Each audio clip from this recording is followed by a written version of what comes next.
Okay, papasok na naman tayo sa trabaho at meron akong bisita. Oh, bisita ko. Kay! May bisita ako. So, kararating lang nila. Galing Sharjah. Ayan, so dito na sila titira. Nandito na sila ngayon. Hindi na ako malungkot kasi may kasama na ako, ang aking mag-ina. Okay, so ihahanap namin ang school si Sky. At maghahanap din kami bahay. So si Arlene na muna yung maghahanap mamaya. Kasi diretso akong duty. Kakain muna kami at nagutom si Sky sa biyahe. Tapos diretso na ako pasok.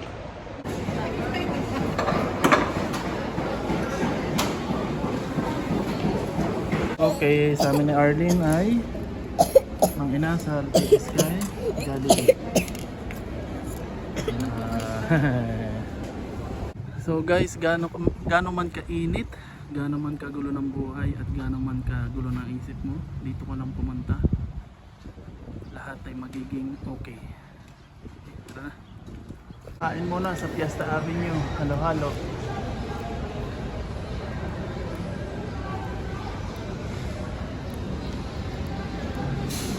Okay, halo-halo time.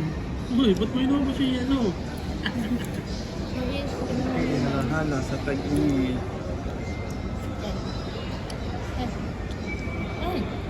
Uy!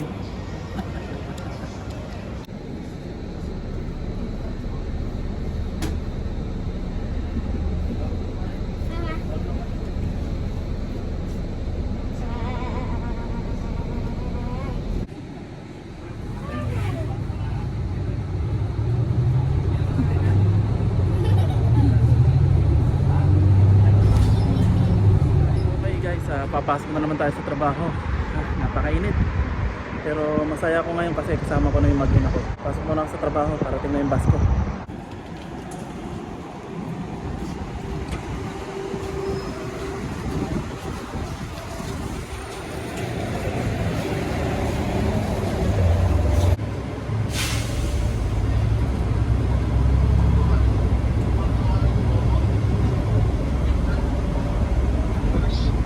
Okay, nakababa na ako ng bus. Papasok na naman tayo sa trabaho. Kakayod na naman. Hirap kumita ng dirham. Hirap kumita ng pera dito sa abroad. Puro sakripisyo. Ang sarap buhay lang pag day off. Pero pag day off, kailangan maglaba, luluto, syempre papasya ng pamilya. Ay, napakainit. Buti na lang may payong tayo. Okay, nandito na ako sa trabaho. Ayod na naman. Hindi ako pinatulog ni Grace kasi nakalimutan niya yung susi. Ay, nako. Pala si Grace. Grace, sino nagpasok sa'yo dito? Si Sir Jason, permission pa rin ako. Hello. Sige, may ayusin lang tayo. Okay, solve na yung problema ni Grace. Hindi na niya kasi ma-match yung member. Okay, nandito na ako. Trabaho na naman at hindi ko pa rin lubos maisip bakit may mga ganong kabayan minsan. Tulad ng sinabi ko nung huling video ko. Kasi yung una naming staff, yung original na mga staff dito, dalawa na yung nawala, isa pa yung mawawala. Yung una, hindi na siya pinag-continue kasi may attitude at may kaso dun sa kabila niyang pinag-alisan niyang company.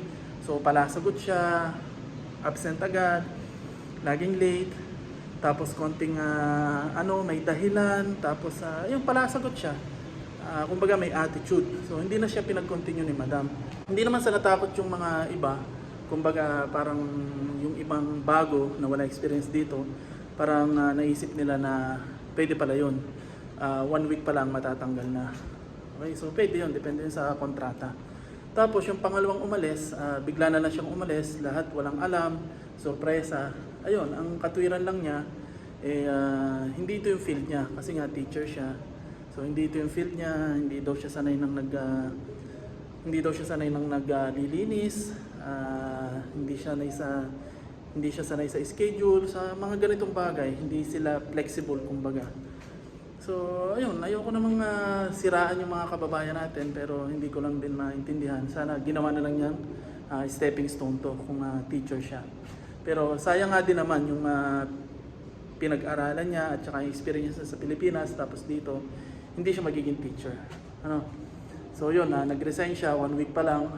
Pero ang masama nito, naging bad record yung pangalan na naman ng mga kabayan kasi nawalan ng tiwala si Madam kasi ginastusan na siya, visa, health insurance at iba pa. So malaki yung nagastos sa kanya, tapos 1 week pa lang umalis na siya. Tapos yung kasamahan niya sa trabaho sa Pilipinas na kaibigan niya, nagpaalam na rin. So aalis na rin siya, next week aalis na rin siya. So yun din ang dahilan niya.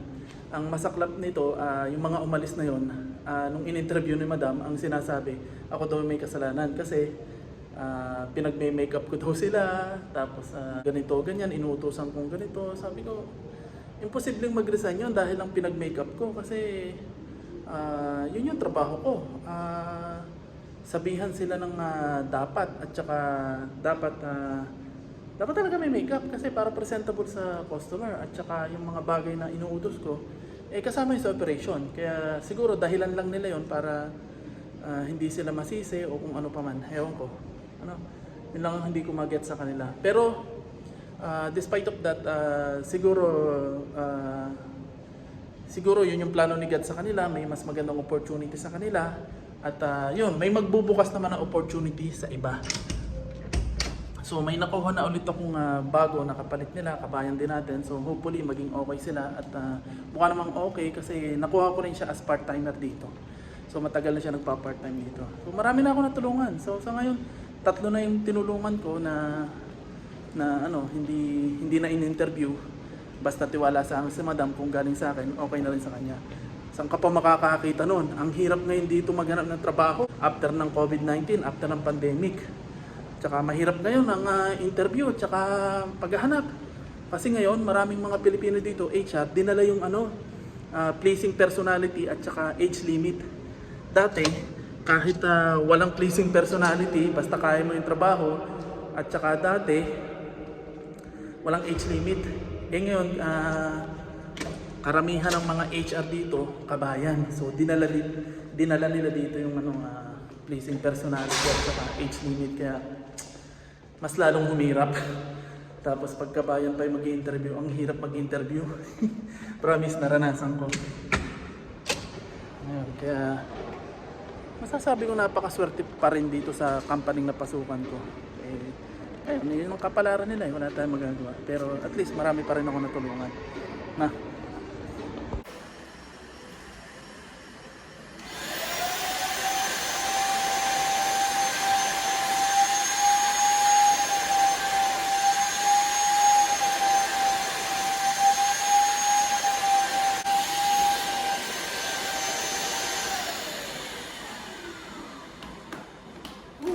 Nakakita, manager na, tagalinis pa. Ganyan dito sa abroad.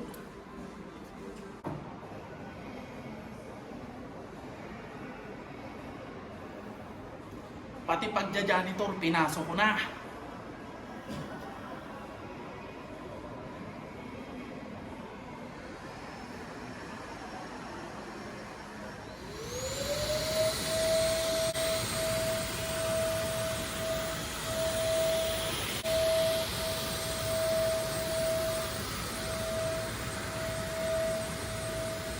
Okay, kain muna tayo. Break time. KFC na naman. Dito, mapupurga ka sa KFC. Pero sa Pilipinas, makakatikim ka lang ng KFC pag may okasyon. Dito, nakakaumay ng KFC. Yan, pwede mong araw-arawin. Kain muna ako. Yun na nga. At kasalukuyan pa rin tayo nagtatrabaho dito. Naka-duty tayo, naka-duty. Bale, kakakain ko lang, katatapos ko nang kumain at sa awa ng Diyos, nandito na yung aking asawa. Habang naka-duty ako, naghahanap ng malilipatan yung asawa ko, kwarto namin, para meron kaming privacy, para kay Sky din. At ang hinahanap namin yung malapit lang sa papasukan ni Sky na school. At yung pa mga challenge namin dito kasi nagbayad kami ng bahay sa Sharjah, magbabayad kami ng bahay dito. Maghahanap kami ng school para kay Sky, tuition fee, at yun, marami pang iba. So after this one, yan, mag-uumpisa na ako magbayad ng mga utang-utang ko. Kaya dun sa mga may utang ko, pasensya na muna kayo, pero malapit na, mababayaran ko na kayo.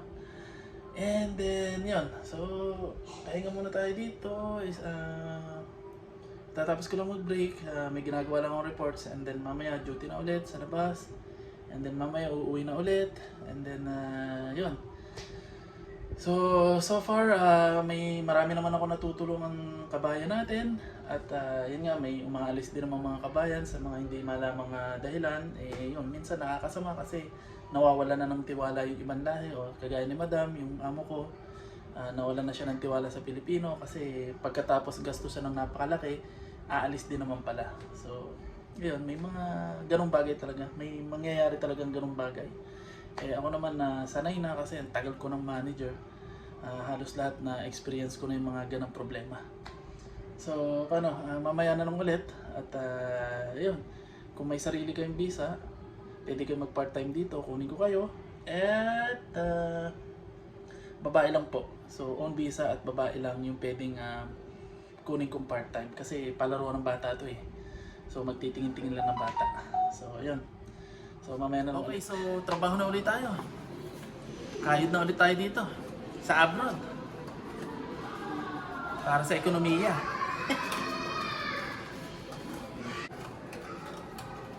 Alam nyo, pag kapalaran nyo. Ang tanong lang ay kung anong pipiliin nyo at anong magiging desisyon nyo. Halimbawa, teacher ka. Pero napunta ka sa ganitong trabaho. So kung dinala ka dito ng tadhana, dito ka. So nasa sayo kung anong pipiliin mo. Kung yung magiging tadhana mo dito o yung pagiging teacher. Yun lang yun. So mamimili ka. So halos magiging parehas lang yung sahod o baka mas malaki pa dito. Pero dahil ang pinili mo ay maging teacher, hindi ito yung trabahong inaasahan mo. So, magdedesisyon ka. Nasa desisyon mo yun. Yun yung mga kaibigan ko, registered nurse. Pero, receptionist ng constructing company dito. Construction company dito. Yan. Receptionist. Pero, registered nurse. Pero, ang pinili nila, yung pagiging receptionist, ewan ko. So, depende yun sa desisyon ng isang tao. Pero kung yun ang kapalaran niya, yun ang kapalaran niya. At yun ang naging desisyon niya. Hindi ipagpatuloy ang pagiging nurse. Siguro, malaki na yung sahod sa pagiging reception sa construction company. Or, kokonti yung pressure, kokonti yung stress, walang stress. Kasi depende yun eh. Kasi kami dito, katulad ko, yung kasamahan ko, yung mga ipinasok ko dito, o-operang kami ng parehas na sahod dun sa dati naming company. Kaso, sobrang stressful magtrabaho dun sa company na yon, toxic na. Kaya kahit mas maliit yung sahod dito, kesa sa dati, or parehas lang, mas okay naman dito. Walang pressure, walang stress, malaya yung schedule. Kaya mas pinili namin to. So, depende yun sa decision mo. Diba? Nag-vlog si Sir Pre! Hello, Sir! Sila nga pala, isa sa natulungan ko makapasok sa trabaho dito. Hello po! Lynn, sino nagpasok sa'yo dito? Of course, Sir Jason, the best manager. Okay. Okay, uwi na. Nag-moist yung cellphone ko. Kasi galing sa malamig na aircon tapos napakainit dito sa labas, humid. So uwi na, tapos na naman ang ating duty. Bukas na ulit. Maaga ako ngayon. Sarap umuwi pag sikat pa ang araw.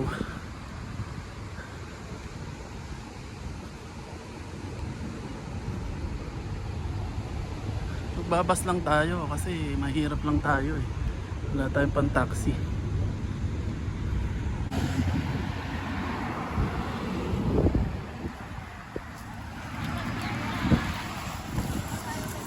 Layo. Yun lang yung bus to. Grabe ang siksikan sa bus. Kung sa tingin nyo, siksikan na ang bus sa Pinas. lalo na dito. Okay, nandito na ako sa bahay. So paano? Magpapahinga muna ako at may trabaho pa ulit bukas. May birthday na naman kaya yun, pagod na naman bukas. So see you na lang ng next time.